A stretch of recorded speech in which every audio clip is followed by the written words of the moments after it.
Hello and welcome to a Smurd P, and today we are looking at Studio Series 86 Transformers the Movie Ultra Magnus, and this is figure 21 in this line.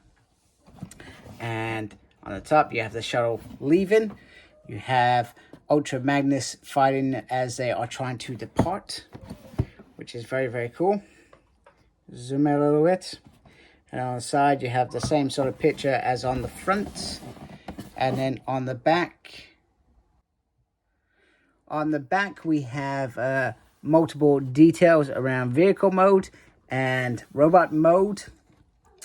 Big screen inspired scale detail backdrop, Battle of Autobot City.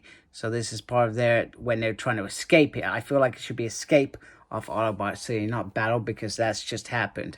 Works with Deluxe class figures compatible, which is the best thing ever. This is looking like it's the ultimate Ultra Magnus that everybody has ever wanted. 43 steps to transform him. Backdrop include, we already know that. Ultra Magnus leads defensive measures against Decepticons invading Autobot City. Well, that is a valid point. They are invading, and I think the point is, if they win, the war's over and Unicron gets what he wants. So let's have a look closer at this figure. Firstly, this is magnificent. So I don't usually jump straight into articulation, but you can see there is a finger articulated finger, which is very important. And we'll all remember that scene where Ultra Magnus is commanding certain Autobots to do certain tasks when in the first Battle of Autobot City, where Megatron arrives from the shuttle, etc. So that is absolutely phenomenal. Let me just try and just get him into just a straight sort of pose just to begin with, so you can have a look at him. Now that is the Ultra Magnus that looks absolutely stunning. So I do have to gripe. My first gripe is the lead piping. I really wish they had just gone with blue eyes, because this would have been, in my mind, just perfect. I wouldn't even, I don't think I would have anything to moan about. So you have to sort of put some light on there. You can see the blue hopefully coming up. I'm hoping that's coming up on camera. But yeah, that is a wee bit disappointing. I'm really disappointed with that. I don't know why on earth they've done that, because this could have been perfection. So anyway, you have the rockets on the side so they can come off. You can put them, oh actually no, you can no, I thought there was other positions. And you can fire the rocket out, and that reminds me of that Flight or Flee episode, which I love, where Ultra Magnus he's trying to disrupt stuff, and I really, just reminds me of it, because I think the Decepticons fire a missile at him, and he grabs it, etc. That's the sort of Autobot he is. He is courageous, he is strong, etc. Got a nice Autobot Sigma on there. The stacks seem to be a really nice size at the top, and then just look at the detail all throughout. Just phenomenal detail. Just looks absolutely stunning. The white, the red, the blue, it just all sort of complements each other. You can see lots of little pins every now and then. It's, in my mind, not the end of the world. Turn the back, that just looks all very well compact. You can store the gun on here. I haven't tried to store the other gun. The other gun I feel is like his main gun, but you can store the smaller gun on here, which is pretty decent. It just looks phenomenal. Now, the price point is a lot. I'm not going to lie, you know. I got this from Comic Cocktails. It's about 84 quid. Trying to say that quietly so I don't get in trouble. And it is almost as much as those original Masterpiece Ultra Magnus, which I loved. Except that Masterpiece Magneto, they didn't do this engineering with the butt flap, I'm going to call it. So the butt flap just sort of always sticked out like that, if I remember correctly. Whereas this one, you can bring it in. So I've got to say, Hasbro Takara, they've clearly worked a little bit more on the engineering, because that was my favorite Ultra Magnus, that one. So articulation wise, head can go round. Be careful. So these bits, the on the side of his face, come in separate. They put them in the bag to protect them, etc. They are a little bit annoying, etc. But I feel like now that they're on, they're not going to go anywhere. Now, in terms of the arm, so you can lift up like this. That is very, look, that does not like to stay up. Oh, actually, no, it's okay. He does have a single arm joint. The arm can do 360. Now you can also detach, because it's part of the transformation, you can detach that a little bit. Gives you a little bit more movement if you need it. So there is that. There is movement on the waist, so you can turn the waist quite nicely. You do have these flaps, so you can lift the legs up like so. You can lift forward like that. I hope you're seeing that back like that. Oh, let me just drop that gun. You do have a single on the leg. And you do have a little lefty. There we go. Yeah, there's not much movement on that, but it's enough that you can get him into a very, very cool pose, so to speak. And that's what is really, really beautiful about this figure. Now, he also comes with some blast effects as well, which we've seen multiple times, etc. And I think we're going to see them probably more on the truck mode than the robot mode, although I think you can just simply, if you want, just add that on there, and that does look very cool. Pew, pew, pew, pew. Anyway, there's my pew, pew noises.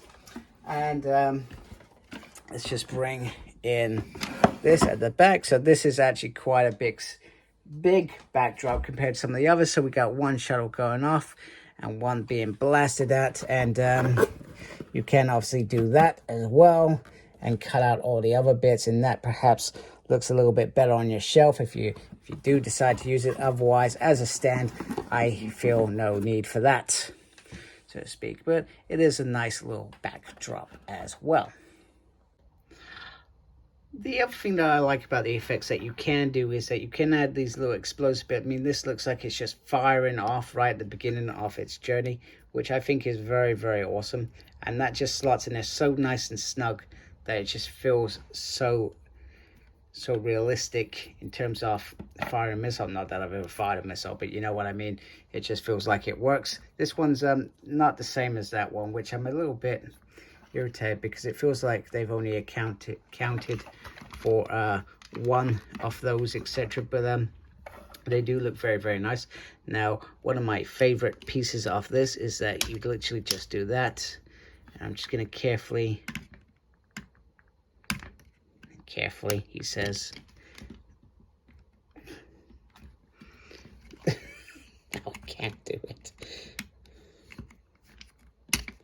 There we go. So you can literally, nice and gently, just, and then it just pops out like that. That is gorgeous, and definitely a remnants of that original G1 moment.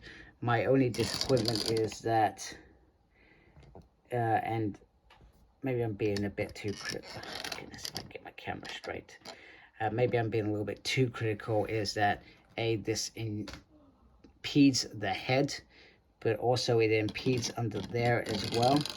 So you got to go right under there to get that decent money shot off the Matrix, like so. And then the Matrix just fits in like it has with other Autobots. I can't get it out. Typical. Give me a sec, I'll do that off camera. Okay, folks, it could be me, but I'm struggling to get him into a decent Matrix hold-in pose. The ability for the fingers to hold a Matrix is there. However, the arms, I mean, I've had to literally pull them right out to even get the arms close together, because this front section is so sort of big, it sort of impedes it. I did try and go from the top to begin with, but the angles they just don't seem to form very well, which is a big shame, because we all want him holding that Matrix. We all want Galvatron heading towards him and blowing him up. Now, in terms of the Matrix, this is probably one of the Matrixes that we've seen before, with Heart Rod, Rodimus Prime, and Optimus Prime. So it is very small compared to Ultra Magnus, and maybe that is the problem. Maybe a slightly bigger Matrix, specifically for Ultra Magnus, he could have holded it with his whole hands rather than his fingers, so to speak. But it's not the end of the world. I mean, we'd probably end up griping, oh, it looks too big, it doesn't look like the real Matrix, etc. You know, because sometimes, well, that's what we like doing, I guess. Having a good whinge about figures, but it's okay. It's not the end of the world. I mean, it's not like that's would be my ultimate pose for Ultra Magnus anyway.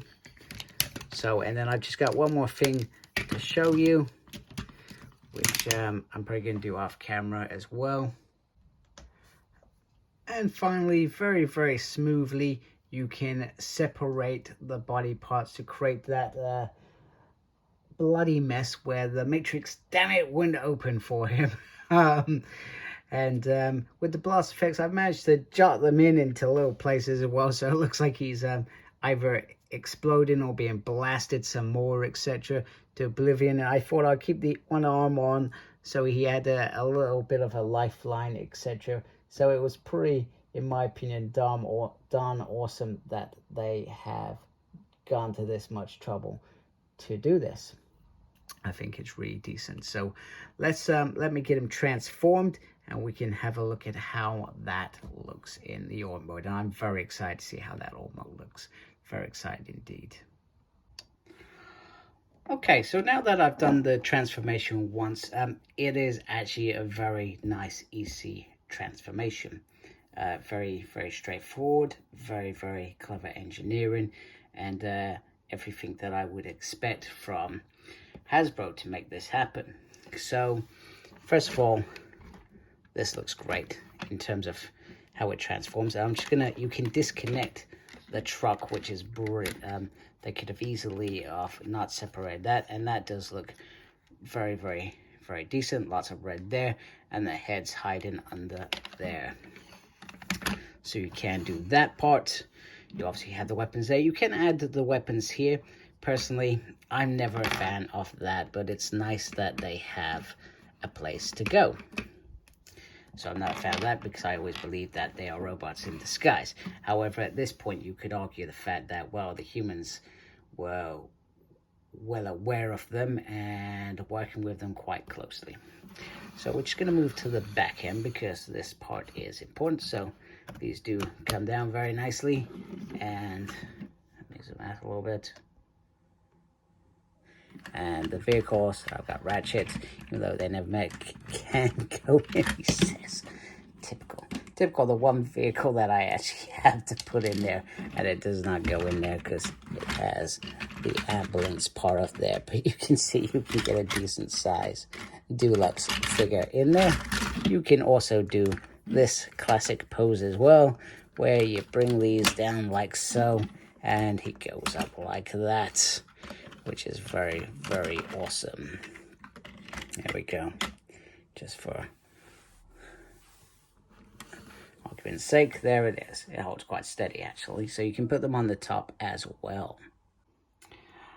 So let's be honest, when it comes to Optimus Prime and Ultra Magnus, they need to have the capacity to hold some of the smaller cars. We enjoy it. It is a big part of why we like Transformers, is doing these cool things and these things that remind us of our childhood. So in terms of the actual back part of this, I mean, you can see it all comes really, really nicely. There is nothing hidden. The wheels flow really, really good all the way around. Same this side. All right, it may, there sounds like there's a little bit of an itch there somewhere. Not sure where, but I do hope that doesn't scratch any of my things, any of this figure, but that looks very, very nicely like that. Now, you can, if you want, you can take out the missiles. If you so wish, you can just add in the small blast effects like that, which I think is actually pretty cool because they're just blasting away, etc. Or you can go that one step further and you can add this mammoth of a piece that they have given us for one of the sides, although that looks like it's going to droop off, etc. You know, showing that the missile was fully fired off, etc. That is pretty pretty awesome in my mind. So in my mind, they have done a tremendous job with giving us the perfect Ultra Magnus. Other than the LED lighting gripe that I have, this is, as far as I'm concerned, 10 out of 10. I can overlook the LED lighting for the eyes, for the fact that they have given us everything else is perfect. The transformation's perfect, the art mode's perfect, the Ultra Magnus in robot mode is perfect, other than the LEDs, the LED piping, whatever, lighting, etc. I think it's a great figure, a really great figure. Yes, it's pricey, but it would mean if I had managed to keep some of my other Transformers, if I had this next Optimus Prime, or Rodimus Prime, or Hot Rod, it would just sit very, very nicely in both art mode and I feel robot mode as well. So anyway, I hope you like my video. If you do, please support my channel by subscribing. I'd really appreciate it. Make sure you look after yourself, very important these days. Thank you to those that watch this video. Thank you for those that are already subscribed. And as always, embrace geekiness. Take care. Goodbye.